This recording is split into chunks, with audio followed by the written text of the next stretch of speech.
Je suis Maître Jamil Ouda et aujourd'hui je vais tenter de répondre à la question que tout le monde se pose, à savoir comment un avocat peut défendre un criminel, un violeur d'enfants, un voleur, un coquin.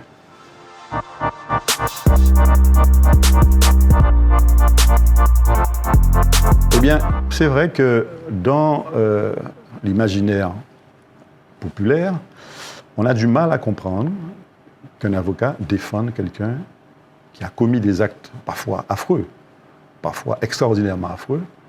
Comment cette personne, l'individu qui a commis ces actes-là, peut être défendu? Bien, pour comprendre ce point-là, il faut accepter et comprendre l'idée qu'on est dans une société démocratique dont l'un des piliers principaux, c'est la justice.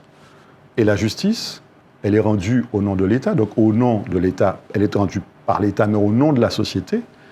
Et c'est l'État qui est dépositaire à la fois, comme vous le savez, de la violence et de la justice, que par conséquent, il faut accepter de jouer le jeu. Alors, une fois que j'ai dit ça, je dois quand même expliquer que parfois, nous, avocats, nous comprenons que les gens aient du mal à accepter ça. Mais en fait, j'ai une seule réponse à cette question.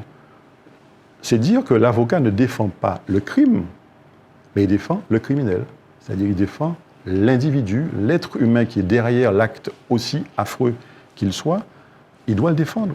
Dans une société démocratique, on doit accepter ce principe-là. Sinon, on est dans l'arbitraire.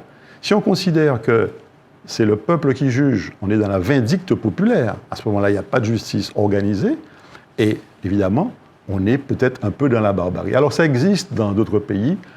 La justice en France n'est pas parfaite, elle nécessite des améliorations, mais elle a le mérite d'exister et elle a le mérite d'offrir des garanties pour les personnes qui sont jugées, et quelle que soit, encore une fois, la gravité du crime qui est commis. Donc, il faut que nos concitoyens comprennent que quand un avocat plaide pour un violeur d'enfants ou quelqu'un qui a assassiné froidement une autre personne, c'est qu'il ne fait pas cause il ne fait pas cause commune avec le criminel, mais il s'attache à expliquer pourquoi cet individu est passé à l'acte, pourquoi il a dérapé, les circonstances précises, parce que chaque cas est toujours un cas d'espèce, on ne peut pas mélanger les choses, on ne peut pas comparer toujours, comparaison n'est pas raison, et donc il faut l'accepter dans une société, je me répète, démocratique.